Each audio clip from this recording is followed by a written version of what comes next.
Paz, família amada.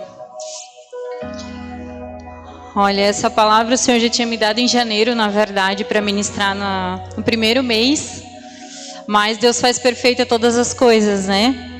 Porque Ele acabou dando as palavras diretivas, as últimas palavras de Jesus, para o início do ano certeiro. E domingo passado o pastor Tiaguinho falou sobre as aflições, né? O aperfeiçoamento que é sobre a nossa vida, e é um encaixe muito perfeito para essa palavra que o Senhor me deu nessa noite, porque eu vejo, né, aqui pelo mover todo que teve hoje, que realmente a intenção de Deus é nos desprender de tudo que ainda há aqui, porque você crendo ou não, todos os sinais estão para que Ele está vindo. Graças a Deus Ele está à porta. E ainda que dá um gelo no nosso coração de saber que a gente não vai ter mais essa rotina que a gente conhece todos os dias, mas a gente sabe pela palavra que a gente nem sonha com as grandes e tremendas coisas que estão por vir na eternidade com Ele, que são muito melhores. Mas o desconhecido dá medo, né? Mas a gente precisa verdadeiramente se desprender das coisas desse mundo, e Ele sabe que eu realmente, né, principalmente depois de uma grande pancada que eu passei, que foi a perda do meu filho, sou bem desprendida dessas coisas desse mundo, então eu posso falar isso com autoridade. A palavra que Ele me deu está lá em Salmo 73, então para quem conhece sabe, que fala sobre a prosperidade dos ímpios faz duvidar da justiça de Deus. E isso realmente é uma coisa que pega muito, né? Porque, por exemplo, para mim, né? Estava no meu melhor momento com Deus, estava fluindo no ministério, tinha o meu relacionamento íntimo com o Pai, que realmente segue todos os passos, não por obrigação, mas por amor a Ele. A igreja que eu ia não tinha nem hora para acabar o culto, né? A gente realmente se desprendia, era muito bom. E ainda assim, né? O meu filho, que em 16 anos nunca ficou doente, do nada, começa com uma tossezinha na hora que respira, aí começa a ficar fraquinho, até que eu tenho que levar ele para o hospital. Em 40 e poucos dias de tortura, numa UTI do infantil, que para quem já viveu rotina de UTI sabe que é horrível. O meu filho saudável, que teve alguns tantos % do pulmão comprometido, mas era um menino novo, saudável, poderia sair daquela bem tranquilamente, faleceu, voltou para casa do pai. Então eu entendo o que é as coisas desse mundo aí fora, questionar a justiça de Deus, né? Porque como é que a gente vai falar, como é que eu posso olhar depois para minha família, que ainda não serve a Cristo, e dizer, Deus tem o melhor para nós. Ele é um pai que pensa no melhor para nós em todas as coisas. Como tu fala isso para alguém que perdeu um menino na flor da idade, com um coração tão puro, que também serviu ao Senhor? Então, mas é esse tipo de situação que muitos vivem, né? Que a gente realmente passa, mas a gente sabe que, continuando ali a introdução do Salmo 73, que fala, né? A prosperidade dos ímpios faz duvidar da justiça de Deus, mas o fim deles a demonstra. Então a gente tem uma expectativa, a gente sabe que verdadeiramente tudo aquilo que a gente semeia, a gente colhe. E ainda que a gente olhe para o lado e pareça que a vida deles é tão fácil, que eles prosperam tão naturalmente, que tudo dá certo para eles, que eles falam o que querem, e são aplaudidos, aceitos, acalorados, e a gente, ai de nós, falar uma coisinha, fazer uma postagem, fazer um comentário com uma amiga, Deus o livre, somos aqui, ó, malhados porque somos cristãos, não podemos fazer qualquer coisa. Então isso nos indigna, né? Isso gera, querendo ou não, certas dúvidas no nosso coração, né? Quem nunca questionou o Senhor, né? Quem nunca entrou nessa crise de, poxa, eu também não tenho direito? Será que eu não posso usufruir desses bens, dessas coisas? Nunca vai chegar a minha vez? Para mim é só luta, só trabalho, só perrengue, né? A gente, com certeza, muitos aqui já passaram essas situações. E começando ali no Salmo 73, para quem conhece o Salmo 73, sabe que a gente tem 28 pontos para estudar essa noite. Não tô brincando. Mas é só para descontrair, porque hoje está um diazinho bom para a gente estar em casa embaixo da coberta, né? Mas glória a Deus pela vida de cada um que veio se alimentar da palavra do Senhor, porque verdadeiramente a gente precisa. Sabe o tempo do sujo se sujar mais ainda, do santo santificar mais ainda? Eis a hora de se desprender de tudo que até hoje a gente considerou importante, essencial, que a gente não vive sem, que eu preciso fazer. Esquece tudo isso em nome de Jesus e começa no teu relacionamento 100% focado no Senhor. Desliga de tudo, esquece tudo, terceiriza todas as coisas daqui, porque vai ficar, é palha. Essa palavra é para a gente se desprender disso aqui, levar a sério o que realmente é importante, porque você crendo ou não, ele virá. E eu tenho certeza que ninguém aqui quer ouvir dele, eu não vos conheço. Então que a gente realmente comece a se importar com o que realmente importa, né? Com o que é real. E começando ali no Salmo 73, o versículo 1 diz: certamente Deus é bom para Israel, para os puros de coração. Todos nós sabemos que Deus é bom, Deus é o próprio amor, Deus é o criador de todas as coisas, deu seu único filho para morrer por mim e por você, ou seja, ele verdadeiramente nos ama. Mas como é que você fala para pessoas que passaram por uma situação como a minha, ou pessoas que vieram para Cristo e de cara já tiveram que lidar com uma doença grave, ou pessoas que perderam tudo assim que se converteram, que tentaram organizar a sua vida e começou a dar tudo errado? Porque a gente sabe que o Pai vai limpando todas as áreas da nossa vida, e nessa limpeza ele desestrutura tudo mesmo e faz tudo novo, porque renovação é isso. Pegar a gente que já foi criado e estava até agora no lamaçal e fazer novo. E o fazer novo não é fácil, mas vale a pena. Então, quantos de nós nesse processo tão doloroso e difícil, qual ele tira todas as nossas estruturas e nos bota num campo desconhecido de dúvidas, como é que tu consegue olhar para essa pessoa e dizer assim, ó, Deus é bom, o que ele está fazendo é o melhor para ti?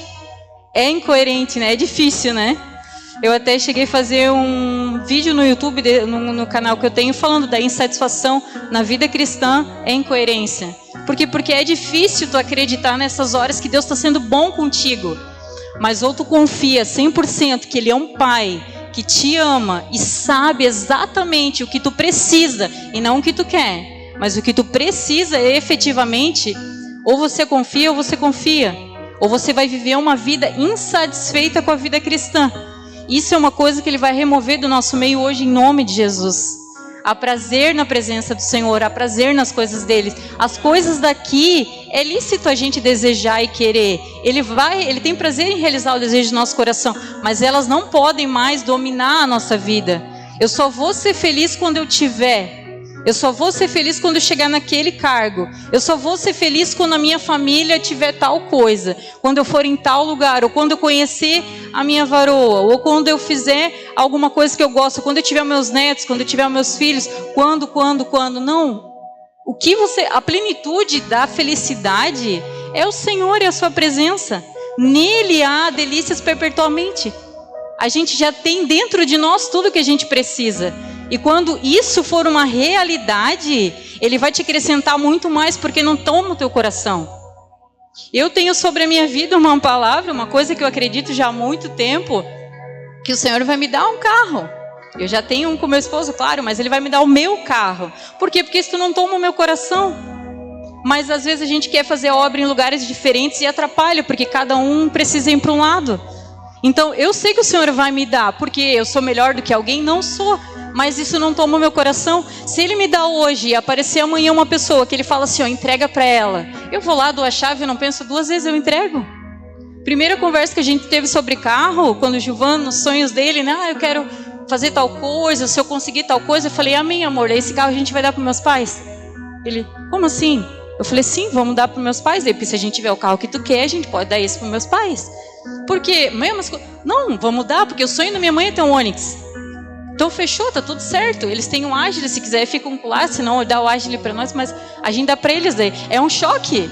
Só que do lugar que eu vim, da minha casa ministerial, isso é coisa normal. Ser presenteado dessa forma. E eu creio que em nome de Jesus, Deus vai prosperar tanto a gente aqui, não porque a gente é melhor do que alguém, mas porque a gente realmente vai se desprender das coisas desse mundo. E quando a gente se desprende, Deus prospera, Ele dá de balde, porque Ele é dono de todas as coisas. Quando as coisas não dominarem o teu coração, há prazer em Ele dar tudo que a gente pensa e muito mais. A questão é onde está o nosso coração. O versículo 2 diz, quanto a mim, os meus pés quase tropeçaram, por pouco não escorreguei. Naturalmente, em situações difíceis como essa, a gente começa a se comparar mesmo, né? a gente vai para a opção de comparação, a gente se questiona se realmente esse caminho que a gente está vivendo aqui, se vale a pena continuar aqui na igreja, se a minha vida está desse jeito, se vale a pena enquanto o pessoal está pulando o carnaval, festando, passeando, aproveitando o feriadão prolongado, eu estou aqui nesse tempo. Porque eu volto para casa, eu não consegui um trabalho, eu não consegui o que eu queria, o meu chefe brigou comigo, o meu serviço é sempre uma brigaceira, vou para minha casa, não muda em nada, minha casa continua um caos, é uma brigaceira só, nada flui na minha vida, será que eu estou certa? Será que está valendo a pena isso aqui? A gente realmente se frustra e quando a gente entra nesse campo de comparação com a vida dos ímpios que não temem ao Senhor e nós que temos a presença dele, realmente a gente entra numa estrada escorregadia, é isso que ele quer dizer aqui. Versículo 3, pois tive inveja dos arrogantes quando vi a prosperidade desses ímpios. Eles não passam por sofrimento e têm corpo saudável e forte, estão livres dos fardos de todos, não são atingidos por doenças como os outros homens. Versículo 3 ao 5. Quando a gente foca numa questão natural, verdadeiramente parece que os ímpios vivem um mar de rosa. Que porque eles têm condição financeira, eles podem fazer todas as coisas. Quantos de nós já falamos assim? Ah, mas se tu tem dinheiro, tu faz o que tu quer. Tu compra a felicidade. Tu compra as coisas que tu... Eu convivi com pessoas que são bilionárias, nem comer as coisas gostosas eles comiam. De tão frustrada que era a vida deles. Além de um monte de doença que acarreta na pessoa e todo o dinheiro do mundo que ela tem, não passa aquela dor e ela vive uma vida totalmente desestruturada e bagunçada. Então isso não é motivo de riqueza, isso não é motivo de sucesso, de plenitude. Os bens financeiros, aquilo que a gente almeja nos outros, a gente só está comparando coisas naturais com nós que somos espirituais. Nada se compara ao que a gente carrega em nós. E se a gente fosse satisfeito com o que eles vivem lá fora, a gente estaria lá fora também. Porque eu acredito que a maioria aqui não nasceu e viveu 100% toda a vida no cristianismo. Eu acredito que todo mundo aqui já provou o pezinho lá fora. E se a gente tivesse 100% satisfeito lá fora e soubesse que lá nos satisfaria em alguma coisa, a gente não estaria em busca de algo a mais. Porque o que faz nós virmos num lugar como esse, buscarmos algo a mais, é a nossa insatisfação com o que a gente viveu lá fora, com o que foi apresentado para nós lá fora. Então a gente vem para cá porque eu quero algo a mais, eu não estou satisfeita com o que eu tenho vivido. Aí como que a gente consegue vir para cá? Porque é isso que o Salmo 73 fala. Quando aconteceu a questão com meu filho, o que eu escutava das pessoas era assim, como é que pode? Um menino tão bom, tão puro, tão querido, que servia o Senhor desde tão novinho, e como é que Deus pode escolher ele com tanta pessoa ruim lá fora? Essa era a indignação. Isso, só que eram pessoas que não conheciam a palavra e não tinham o Espírito Santo como nós. Só que o que o Salmo 73 mostra é que Asaf, um líder que servia ao Senhor naquela época, que escreveu esse salmo, ele dentro da igreja, servindo a presença do Senhor, ele também questionava. Ele também não era satisfeito com o que ele tinha. O que a gente tem aqui, hoje a presença habita em nós. Isso é mais do que suficiente para qualquer coisa. Porque eu pude perder o meu chão, o meu único filho, e continuar. Se não fosse ele, realmente eu não teria nada. O Senhor sabe, porque eu tenho todo o direito do mundo de viver o resto da minha vida no fundo de uma cama. E eu não faço. Mas eu não estou aqui porque de mim mesmo eu consigo. Ou porque tem alguma motivação maior em mim. Não, é só a presença do Senhor que consegue me manter aqui. E se consegue fazer comigo, consegue fazer com qualquer um aqui. Seja qual for o que você passa em casa. Seja qual for a tua crise, o teu problema interior, seja saúde, seja natural, seja espiritual, seja financeiro, a presença dele pode nos trazer a satisfação que nenhum outro bem pode. Do versículo 6 ao 12 diz, por isso o orgulho lhe serve de colar, e se vestem de violência, do seu íntimo brota a maldade. Da sua mente transbordam maquinações, eles zombam e falam com más intenções, em sua arrogância ameaçam com opressão, com a boca rogam a si os céus, e com a língua se apossam da terra. Por isso o seu povo se volta para eles, e bebem as suas palavras até saciar-se. Eles dizem, como saberá Deus? Terá o conhecimento Altíssimo? Assim são os ímpios, sempre despreocupados, aumentam suas riquezas. O orgulho é algo que acompanha o homem desde sempre. Então a gente sabe que essas pessoas que brincam seriamente com a presença do Senhor, que falam de qualquer assunto, que zombam, que provocam, que manipulam, que realmente são más, porque a maldade está na ausência do Senhor, elas terão seu preço. Elas estão colhendo, elas estão semeando para colher. A gente não precisa se preocupar com essas questões. Por exemplo, a inversão de valores hoje é tão grande que a gente tem que ouvir hoje que o amor venceu.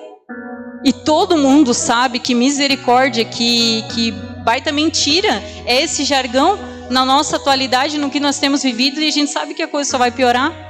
Então, hoje em dia, essas pessoas não estão preocupadas em estar fazendo o que é correto mesmo. Elas fazem o que lhe dá prazer. Elas fazem o que a independência delas promove. Elas não estão preocupadas, elas até zombam. Será mesmo que existe um Deus? Será que ele está acordado? Será que ele realmente vai fazer alguma coisa? Coitados, né? Porque crendo ou não, por isso que a gente não precisa nem se preocupar. Nossa, tem um ateu. Meu Deus, misericórdia. Não se preocupa. Seja você, ame ele e mostre Cristo através das suas atitudes. Não se preocupe, porque a pessoa crendo ou não, Deus virá. Jesus vai vir e vai tomar os seus para si. E no nosso meio vão ter pessoas que infelizmente ele vai olhar e dizer: eu não vos conheço. Porque servia de domingo a domingo, mas durante a semana era um anônimo. Não, a última coisa que se importava em conversar era com o Senhor. Era de ter um tempo a sós com Ele, era de jejuar para ser mais sensível a Ele, para renunciar às coisas prazerosas, para estar com Ele. Era ler a sua palavra, a sua carta escrita para nós.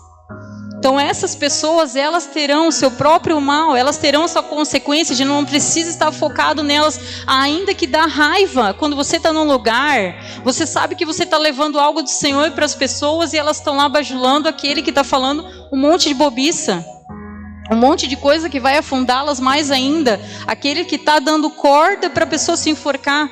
Mas a gente realmente é chamado a orar e interceder pelas pessoas e amá-las em qualquer lugar. Mas a gente não precisa ter essa revolta, essa angústia, essa insatisfação que a gente vê em muitos, porque a gente vê eles fazendo tanta coisa errada e prosperando, e subindo, e alcançando fama, e alcançando coisas que para nós é tão difícil, mas com certeza eles terão, né, o seu retorno.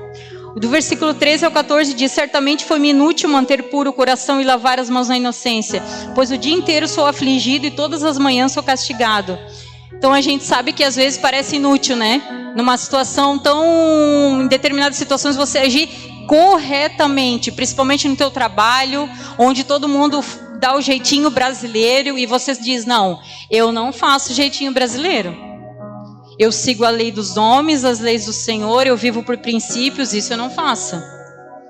E às vezes você vê daí aquele fazendo coisa errada, porque geralmente quem faz coisa errada e negocia princípios é o bajulador que é promovido. E você fica.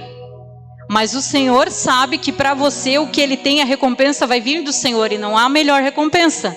É melhor não ter o aplauso dos homens e ter o do Senhor do que o contrário. Um exemplo para vocês entenderem o que se passa nesse versículo é, por exemplo, o final do mandato do Bolsonaro. Todo mundo gostaria que ele tivesse feito algo e ele ficou o tempo todo nas 4 linhas, como ele falou, não foi? Quantos de nós pensamos: que bobo, olha o que ele perdeu, todo mundo lá fazendo o que queria para o melhor para si, puxando a banha para si, até conseguir o que queria, e ele vai ficar nas 4 linhas? Que trouxa! Como assim? Aí a gente teve que ver o fiasco que a gente viu e, enfim, viver o que a gente está vivendo hoje. A sensação não é essa? De que quem fez o que é correto, quem seguiu a lei dos homens e a lei de Deus foi o trouxa? Não temos essa sensação? É isso que ele está falando. Eu tenho essa sensação, eu estou vivendo aqui nos caminhos do Senhor, fazendo tudo conforme o Senhor me pede, mas parece que eu estou fazendo à toa. Eu não estou vendo resultado nenhum. E não espere resultado do Senhor aqui. Se vir, glória a Deus, bênção dupla, agradeça o Senhor, mas não espere barganha com o Senhor.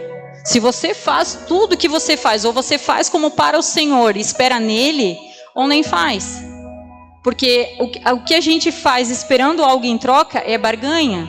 Isso não é genuíno, não é um coração genuíno fazendo para o Senhor. Se a gente faz esperando no Senhor, pode ter certeza que Ele vai recompensar. Se não vir aqui, dê glórias a Deus em dobro, porque vai vir lá. E na glória nada se compara ao que a gente vai receber lá. Mas eu sei que se a gente tem um coração genuíno, sem esperar nada em troca, Ele nos dará aqui também. Mas o nosso coração não tem que estar no reconhecimento, não tem que estar no retorno, não tem que estar no tapinha nas costas, no destaque. E se vir, veio. Se não vir, amém também. Eu fiz como para o Senhor, independente de alguém ter visto. Versículo 15 a 16, se eu tivesse dito, falarei com eles, teria traído dos teus filhos. Quando tentei entender tudo isso, achei muito difícil para mim. Geralmente, as pessoas se colocam nesse lugar, né, que passam pelas experiências de Asaf, que são as que questionam sobre tudo. Sabe aquela pessoa que quer respostas? Por que, Deus? Por que isso? Por que isso aconteceu comigo? Por que agora eu estou sem trabalho? Por que eu perdi o meu filho? Por que a irmã ali perdeu a mãe? Por que agora ela está doente? Por que a família dela se destruiu? Por que o marido dela traiu? Por que essas questões estão acontecendo na saúde dela, na vida dela? Por que, Senhor? Se Deus existe, por que há fome no mundo? Por que há tantas crianças desse jeito? Toda a maldade que existe no mundo, a culpa não é do Senhor, é a falta dele em nós que traz todo esse mal. Nós temos essa autorresponsabilidade, não é o Senhor. Não existe uma pessoa que tem o Espírito Santo em si, que promove fome, miséria, brigas, torturas, maldade. Quem está com o Senhor não faz essas coisas. Quem promove é a ausência dele. Lugares que se entregam a toda a idolatria, menos ao Senhor. Mas a gente culpa o Senhor, porque eu quero uma resposta. Por que isso na minha vida? Esses questionamentos só vai nos levar a esse lugar escorregadio de comparação, que vai nos levar para um lugar bem longe do Senhor, a qual Ele vai olhar e nos dizer, eu não vos conheço. Tu passou a vida inteira murmurando e se perguntando e me questionando, em vez de só ser meu filho. Para quem aqui tem filho, você responde tudo que seu filho pergunta. Se seu filho te perguntasse, por que está trocando minha fralda? Por que está me dando uma madeira? Por que está me colocando para dormir? Por que eu preciso ir para a escola? Por que eu tenho que ir para a igreja? Por que eu preciso assistir um filme contigo? Por que eu tenho que sair agora contigo porque tu precisa sair? Por que eu tenho que ficar na babá ou na escola porque tu tem que trabalhar?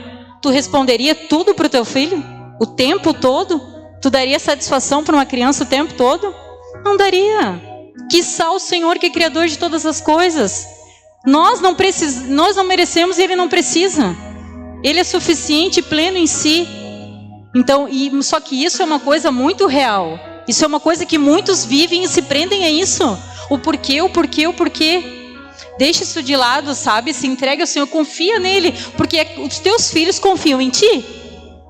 Se tu chegar para o teu filho e falar assim, ó filho, tu vai ter que ficar uma semana lá na tua tia, porque o pai e a mãe precisam. Ele vai dizer, amém mãe, amém pai, eu vou. Por que o Senhor, quando fala com você que vai mudar algo que você programou, que você fez, Ele te mostra outro direcionamento, Ele muda a tua rota e você pira? Ou você entra em crise. Mas como isso? Por quê? E agora? O que eu faço? Não era isso que eu estava planejando? Por quê? Se você confia, você descansa. Você não questiona. Eu não questionei o Senhor do porquê do meu filho. Em plena saúde, sem risco nenhum, com uma menina encaminhada para casar e tudo, uma bênção do Pai. Ia servir o Senhor com certeza muito, muito bem, ia transformar toda a minha família, a vida dele. Eu não questionei, porque eu não preciso, eu entendo que eu confio plenamente que o Senhor sabe o que é melhor para cada filho. E ou confio ou não confio. É sim, sim, não tem meio termo. Então, quando a dúvida tentar tomar conta do seu coração, em nome de Jesus, lembra disso, Senhor, eu confio. Essa dúvida não vai me dominar. Eu não preciso saber todas as coisas. Eu confio em Ti. Eu vou descansar no Senhor. O versículo 17 diz, até que entrei no santuário do Senhor e compreendi o destino dos ímpios. Ou seja, a crise de Asaf terminou quando ele foi para a presença do Senhor. Porque muitas vezes a gente está nessa crise e o que a gente faz? Vai conversar com o amigo, vai conversar com a televisão que só passa desgraça, fofoca, porcaria.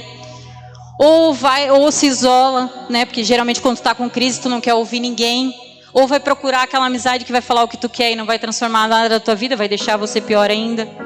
Mas Asaf, naquele tempo, ele precisava ir até o templo, servir ao Senhor para acessar a presença dele. Eu e você não precisamos mais. Ela habita em nós. Então toda crise, toda questão que a gente passa, tudo aquilo que é tão difícil para você entender, para você resolver com a sua família, tá ali dentro de você. Vai para o teu secreto e fala honestamente com o Senhor: Senhor, isso aqui tá demais para mim, isso aqui eu não entendo. Até se for sobre uma crise como essa, como que a minha vizinha ali, prospera tanto? Como que esse casal tão jovem pode ser tão próspero, pode viver tanta coisa? Olha o tanto que eu tenho de anos, olha o tanto que eu trabalho, as coisas que eu faço, por que eu não vivo a mesma coisa?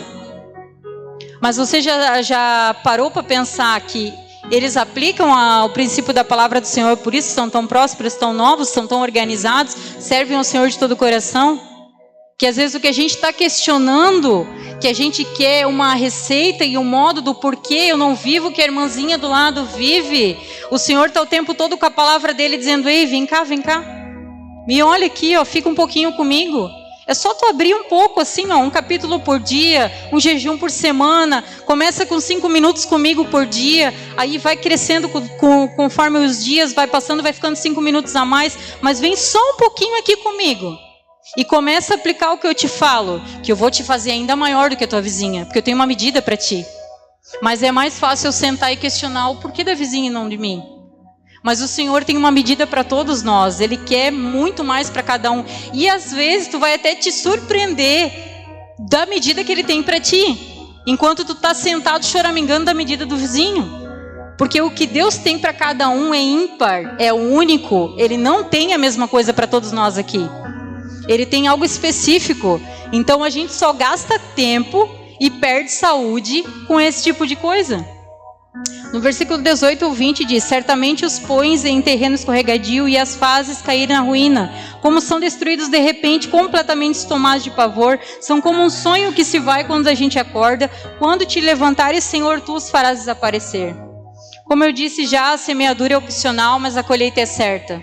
Da mesma forma que eles estão subindo e prosperando impiamente, sem temor ao Senhor, fazendo jeitinho brasileiro do jeito que querem, da mesma velocidade que eles sobem, ele desce. O tanto de corda que o Senhor dá para eles irem é para fazer a sua própria forca, como foi para Amã. Então a gente não precisa querer se comparar a esse tipo de pessoas que estão provando prazeres naturais, quando nós desfrutamos de prazeres espirituais. Essa vida aqui é momentânea. Não se mede 100 anos para uma eternidade. 100 anos é isso aqui para uma eternidade. Nós temos uma eternidade com Ele. Não se compara alguns anos aqui provando de jet ski, de viagens, de coisas, são legais. Bênção do Pai se o Pai nos proporcionar. Mas a nossa alegria está nisso aí. Nós temos uma eternidade com Ele. Nós temos muito mais para viver com Ele. Nós podemos viver no nosso secreto coisas e prazeres e delícias que a gente nem pode imaginar.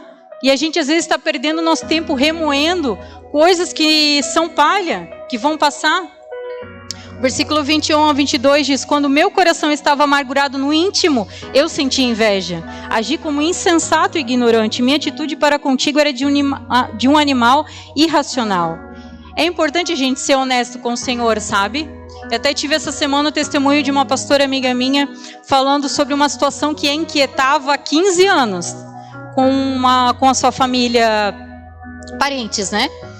E ela tentava de tudo, tentar resolver aquela questão e nada acontecia. Quando ela simplesmente foi para o joelho e resolveu ser honesta com o Senhor, com o que ela sentia em relação àquela pessoa e àquela situação, foi como tirar com a mão, assim, Deus fez uma reviravolta na família dela, nos parentes, e hoje ela vive algo, sabe quando as máscaras caem? Quando você sempre é aquela pessoa boa, que tenta reconciliar, que quer viver bem com todo mundo, e tem aquela ovelhinha negra que dá o tapa, esconde a mão e sobe para ti? Mais ou menos por aí. Depois que ela foi honesta com o Senhor, com o que ela sentia em relação à pessoa, e quanto aquela situação incomodava, Deus fez assim, descortinou. Agora tu foi honesto comigo, agora eu vou vir e vou te socorrer. Porque eu preciso que tu seja honesto. Eu conheço teu coração. Eu sondo ele, não adianta fingir para mim que está tudo bem, se toda vez que tu olha aquela pessoa, ela te incomoda. Se toda vez que tu escuta ela te incomoda, algo errado tem. Seja honesto comigo, com o que está te incomodando, com o que está tirando a tua paz, com o que está tirando a tua alegria de viver. Como tu consegue ser insatisfeito na minha presença? Comigo habitando dentro de ti, seja honesto comigo. E o Pai vai fazer. Versículo 23 a 24 diz: contudo, sempre estou contigo, tomas a minha mão direita e me sustém. Tu diriges com o teu conselho e depois me receberás com honras. O Pai sempre está disposto a ser o nosso guia, a ser o nosso auxílio bem presente. Ele sempre está em nossa volta tentando que a gente... Só que essa sensibilidade de ouvi-lo, de saber a direção dele para a nossa vida em todas as áreas, é nossa. O Espírito Santo, ele é educado, ele não arromba a porta, ele vai em todas as áreas que você permitir que ele vá, mas se você abrir a porta, se você chamá-lo para essas questões que estão te incomodando. O versículo 25 diz: a quem tenho nos céus senão a ti, e na terra nada mais desejo além de estar junto a ti. Qual é a nossa prioridade hoje? O que a gente não vive sem? O que se Deus tirar agora, tu não sabe o que tu faz? Então ali vai estar a tua prioridade, ali vai estar o teu coração. Eu sei que a gente tem pessoas que a gente ama e ama muito, e o Senhor também sabe, mas Ele precisa ser o nosso maior medo de perda, de viver longe da presença dEle, de não tê-lo próximo de nós. Ele precisa ser a prioridade na nossa vida, daquilo de não conseguir ficar realmente um dia todo sem falar com Ele, sem estar próximo dEle. Porque vocês já pararam para pensar que a eternidade vai ser adorando e vivendo na presença do Pai? Se hoje você já não gosta desse lugar, você não te atrai esse lugar em Deus, o que você quer viver na eternidade com Ele? Só para escapar do lado ruim? É muito pouco, é muito pequeno comparado ao sacrifício que Jesus fez por nós. Ansiar pela presença do Senhor é tremendo, porque é prazeroso, nos torna satisfeitos e completos, muda a nossa forma de tratar as pessoas, resolve os problemas de relacionamento que a gente tanto precisa. Verso 26, o meu corpo e o meu coração poderão fraquejar, mas Deus é minha força do meu coração e é minha herança para sempre. As nossas fraquezas, elas sempre vão permitir que a gente seja mais dependente do Pai, e a gente precisa. Foi a independência que nos separou dele. Foi Adão querendo ser, sabendo que ele não ia morrer, ele só ia ter entendimento para ter dependência e fazer o que ele achava que queria, achava que era certo. Satanás quis ser igual a Deus, dependente também, independente, não dependente como os demais. Toda vez que a gente quer ser algo, porque a gente acha que sabe fazer algo sozinho, isso vai nos afastar do Senhor automaticamente, porque Ele não compactua com isso. Ele nos fez para ser enxertados nele, dependentes dele, em todas as áreas até o fim. E o verso 27 fala: os que te abandonam sem dúvida perecerão, tu destrói todos os infiéis. Porque o Pai quer destruir alguém? Não. Ele fez um inferno para aquele 1/3 que caiu com Satanás, não foi para nós. E em todo tempo Ele está recalculando a rota para nos aproximar dele, para nos trazer de volta para o propósito que Ele preparou para nós. A palavra diz que Ele nos atrai com cordas de amor. O desejo do coração de Deus, quando Ele fala essas coisas, quando Ele traz essas coisas para nós, não é trazer um jugo e um peso. Sair daqui dolorido, meu Deus do céu, para que me bater desse jeito? Não, é para dizer: filho, ei, eu só quero que em nome de Jesus tu venha para mim. Eu anseio por ti todos os dias, o meu prazer é te esperar todos os dias. Eu quero um tempo a sós contigo, como tu tem com todo mundo, menos comigo. Eu quero que a nossa eternidade comece aqui, agora, no hoje. Eu quero que quando eu venha, tu já esteja acostumado com a minha presença. É só isso que o Pai quer, não é jugo. Ele quer nos ter em todo o tempo. Não é desejo dele nenhum ter um filho longe da sua presença, o qual ele nunca mais vai ver. Isso sangra o coração do Senhor, não é o desejo dele. E o 28, por fim, fala: mas para mim, bom é estar perto de Deus. Fiz do soberano Senhor o meu refúgio, proclamarei todos os teus feitos. Glórias a Deus. Começamos dizendo quanto Deus é bom e terminamos dizendo quanto Deus é bom. Porque Ele é o nosso refúgio, nosso socorro bem presente. Não há nada que nós possamos passar que o Senhor não possa nos auxiliar, amém? E você pode pensar assim: poxa, e se eu já entrei nessas crises, ou estou nessas crises, ou eu nem quero entrar nessas crises, o que eu posso fazer? Né? Como é que isso pode nunca chegar a mim? Ou como eu posso sair dessa crise, né? Está lá em Josué 1, do 7 ao 9. Se até eu falei com vocês que eu não trouxe aqui. Tão somente ser forte, muito corajoso, para teres o cuidado de fazer segundo toda a lei que meu servo Moisés te ordenou. Dela não te desvies, nem para a direita, nem para a esquerda, para que sejas bem-sucedido por onde quer que andares. Não cesses de falar deste livro da lei, antes medita nele de dia e de noite, para que tenhas cuidado de fazer segundo tudo quanto nele está escrito, então farás prosperar o teu caminho e serás bem-sucedido. Não mandei eu ser forte e corajoso, não temas, nem te espantes, porque o Senhor teu Deus é contigo por onde quer que andares. Bota 8 de novo para mim, mano. Isso, tá ali, ó. Todo mundo quer ser bem-sucedido, né? Todo mundo quer ter uma vida próspera, todo mundo anseia o sucesso e não tem problema. Se você tivesse um filho, o desejo do seu coração é que ele voasse, que ele tivesse o melhor dessa terra, quanto mais o nosso Deus que é perfeito. E tá ali, ó, as dicas, desde o 7 até o 9, para você ser próspero e bem-sucedido. Tá na palavra. Entende que é nós que falhamos? A autorresponsabilidade é uma chave para todas as áreas da tua vida. A única culpa que o Senhor tem foi te ter te dado fôlego de vida hoje de manhã. E isso nem é uma culpa, é uma gratidão da nossa parte para com Ele. Agora o resto, se você não viveu, não desfrutou, somos nós que procuramos outras coisas e não Ele. Entende? Ele quer, Ele deseja, você sendo pai já hoje ou não, duvido que você não ansiaria dar o melhor para o seu filho. Quanto mais Ele que é perfeito, Ele quer. E o porquê da gente fazer tudo isso? Por que vale a pena nós vivermos tudo isso? Por que vale a pena a gente perseverar até o fim para tudo isso? Por quê? Por que vale a pena a gente gravar essa palavra, levar para a vida e se preparar porque Ele está às portas? Salmo 16, 11. Tu me farás ver os caminhos da vida, na tua presença a plenitude de alegria e na tua destra há delícias perpetuamente. Quem não quer? Todos nós queremos, vale a pena. A alegria que você procura, os prazeres que você procura, está tudo na presença dEle. As demais coisas vão ser acrescentadas, mas não vão ter teu coração. É aquela coisa, se vir amém, se não vir amém também. Eu tenho muito para viver no Senhor e vale a pena. Esse Salmo 16, eu li os 40 dias com meu filho na UTI. E tu sabe que tu lê, que tu vai desfrutar plenitude de alegria na presença do Senhor com o filho na UTI? Com um dia vai, um dia não vai, um dia melhor, um dia pior, um dia quase falência de órgãos, um dia melhor e assim vai. Mas era isso que eu lia para ele, porque ele ia fazer 16 anos, eu tenho o hábito de ler o Salmo a mais da idade que eu tenho. E a gente fez com ele também. E o Salmo 16 eu declarava todos os dias que eu estava com meu filho. Então, isso não depende de circunstâncias. A gente não vive pelo natural. A gente vive pelo sobrenatural, pelo espiritual, pela prioridade da presença do Senhor, que nos traz a satisfação e o sucesso e a provisão que a gente está esperando. E todas as coisas inimagináveis, aquilo que você nem espera. Hoje você está ali, às vezes, ansiando por um negócio próprio pequeno.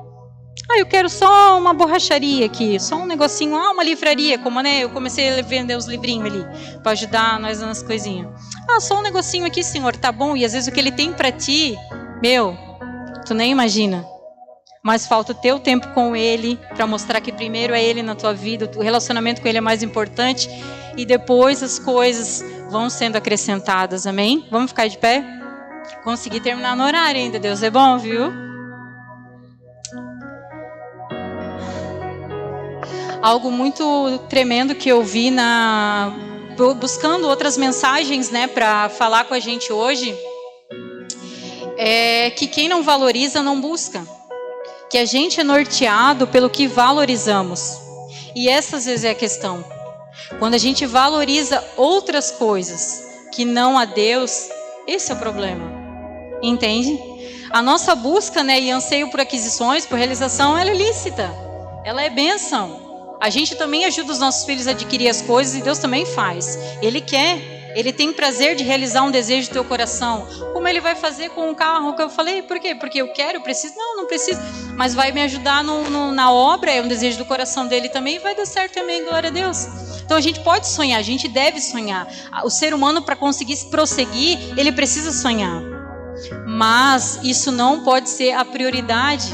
eu só vou ser feliz, eu só vou ser satisfeito. Quantos filmes a gente já viu nesse sentido? Por coincidência, que na vida cristã não existe, a gente viu o Todo-Poderoso essa semana, estava passando na TV. E para quem conhece o Todo-Poderoso, ele era um baita de um reclamão, nada na vida dele estava bom. Ele tinha uma esposa que amava, ele tinha uma casa boa, tinha um cachorrinho abençoado lá que vivia fazendo xixi dentro de casa, mas tinha uma vida bacana, tinha uma vida que muitos aqui gostariam de ter. Eu sou plenamente feliz com o que eu tenho com meu esposo e com meu pai e minha mãe, que Deus me deu mais um pai e mais uma mãe. Eu sou muito feliz com o que eu vivo e não desejo nada mais. Se me der, amém, mas o que eu tenho eu sou plenamente satisfeita. E se a gente não tem essa plenitude nele, no Senhor, se a gente não sabe ser grato no que a gente tem hoje, olhar para o nosso cônjuge e dizer assim, ó, eu sou satisfeito contigo, eu te amo tanto que eu não me vejo com outra pessoa, esses filhos que tu me deu são um sonho da minha vida, ainda que às vezes não vem do jeito que a gente espera, porque cada filho tem um temperamento diferente, mas eu amo cada um deles. O meu trabalho é puxado, é corrido, eu tenho que atravessar a cidade, é difícil, mas eu amo, é o sustento da minha casa. É aquilo que traz comida para minha família, é o que posso realizar as coisas que está em Deus. E eu sei que se eu aplicar os princípios, a gente vai prosperar e vamos sair desse lugar. Eu conheço um casal que vive os dois com salário mínimo, mantém mais de uma casa, mantém carro, oferta, dá carona, ajuda. Então, às vezes você é infeliz com o seu salário mínimo, sabe que com ele dá para fazer muita coisa quando a gente aplica os princípios do Senhor. A plenitude de satisfação no Senhor. Seja grato pelo que você tem hoje e com certeza aplicando os princípios da palavra e Ele como prioridade na tua vida, Ele vai te colocar sobre muito mais, amém? Vamos orar?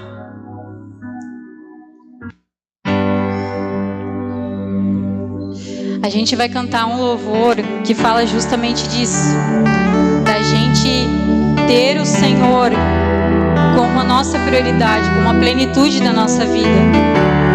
E confiar no Senhor sobre todas as coisas, mesmo nesses momentos difíceis. Então, caso você queira vir aqui à frente, receber uma oração, conversar com o Senhor, ou só você e Ele, ser honesto e desabafar com o Senhor, fique à vontade. Se você ainda não conhece o Senhor, não aceitou Jesus na tua vida e quiser vir também, fique à vontade. Mas saiba que a gente é chamado a ser realmente corajoso em relação a Jesus, a não negligenciar o amor dele pelas nossas vidas, porque se a gente se envergonha dele, ele também não vai ser diferente com a gente naquele dia. Então, que se você quiser receber, amém. Se você não quiser, fica no seu lugar, fala com o Senhor do seu lugar. Se quiser receber uma oração, vem pra cá. Mas eu quero que em nome de Jesus você fale com Ele de todo o coração, para que a gente realmente se desprenda e saia desse lugar, para que a gente declare esse louvor não apenas como uma canção, mas como uma oração ao Senhor, amém?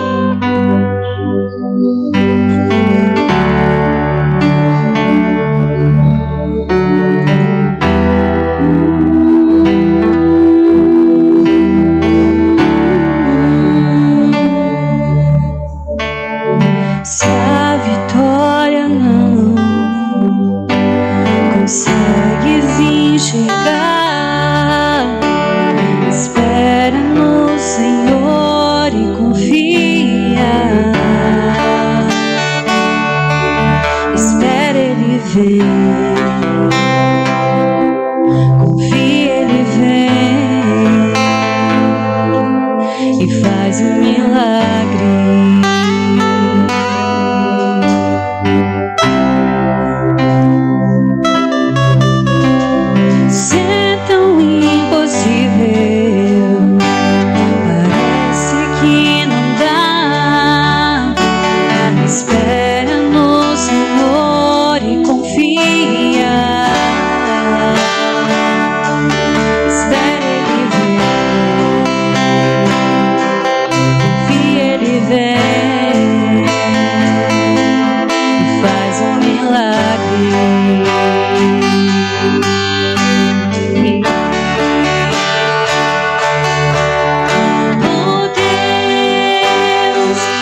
de só ter o Senhor na sua vida, de não ter nada além do Senhor na sua vida, porque todas as demais coisas, até que você nem pensou e sonhou, Ele lhe acrescentará por amor de ti, porque você é filho amado. Ele te fala essas coisas porque somos filhos amados. Vamos orar. Pai amado e querido Deus, nós queremos te agradecer, Senhor, pela tua misericórdia sobre as nossas vidas, Pai, por verdadeiramente se importar tanto conosco, Senhor, a ponto de nos atrair ainda mais para ti, Senhor. Pai, em nome de Jesus, torna essa palavra viva no nosso coração, Senhor. Nos ajuda durante essa semana a colocá-la em prática, Senhor. Desprende, Deus, o nosso coração, a nossa mente, a nossa alma, de tudo, Senhor, de tudo que nos afasta de Ti. Remove do nosso coração tudo, Senhor, que não procede de Ti. E toma o Teu lugar em nós, Pai. Torna-se prioridade nas nossas vidas. Nós te amamos, Senhor. Nos perdoa pelas vezes que outras coisas ocuparam nosso coração. Mas, Pai, em nome de Jesus, muito obrigado, Senhor. Muito obrigado, Pai, por nos instruir, por mostrar, Deus, o caminho mais próximo a Ti, por nos preparar para a Tua vinda, Senhor, por tirar a insatisfação do nosso coração. Muito obrigado, Senhor. E pela Tua bondade, Senhor, a Tua misericórdia, que a gente seja cada dia mais ansioso por Ti. Gera anseio no nosso coração, gera fome no nosso coração, pela Tua palavra, pela Tua presença, Pai, em nome de Jesus. Que as terças-feiras de estudo, as quintas-feiras de adoração se encham, Deus, se encham de pessoas, de filhos, Deus, que assim como nós amam a Tua palavra, amam a Tua presença, porque entendem a importância desse lugar e dessas coisas para nós. Pai, nós te louvamos e te agradecemos por essa noite, pela bênção e a transformação que Tu vai trazer, não só para nós, mas por todos que ainda vão ouvir essa palavra, Deus. Nós te louvamos e te agradecemos, Paizinho. Amém.